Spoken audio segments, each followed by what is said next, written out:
Hey everyone, I'm Rebecca Willis, and today I'm going to give you a quick review of ultrasound image orientation. I'm an OB/GYN sonographer, so today's video will cover image orientation for this patient population. So this is how your patient would be oriented next to you on your scan table. Her head is to your left and her legs are to your right.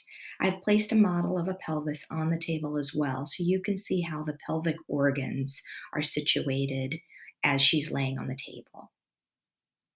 Here's a close-up of the pelvis. And as a reminder, here it is again with labels. So when you're scanning transabdominally, the image on your monitor is going to look like this.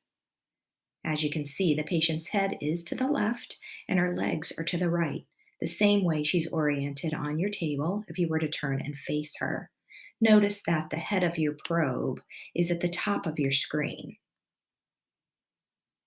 However, when you're scanning transvaginally, your probe is entering the vagina. But the head of your probe will still be shown at the top of your screen, not to the right where you've inserted the probe. And the image on the screen is actually showing you a view like this. So again, this is what you're seeing on your screen, but this is actually where your probe is located. So I hope this quick review helped you a little bit. Realizing that the probe was always going to be at the top of my screen, no matter which direction I was scanning from, really helped me.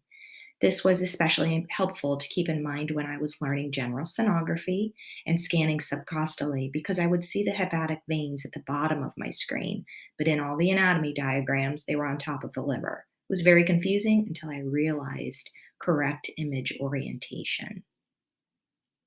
That's all for today's video. You can find more helpful tips in my book, Quick Reference Guide for OB and GYN Sonography. Until next time, keep scanning, keep learning.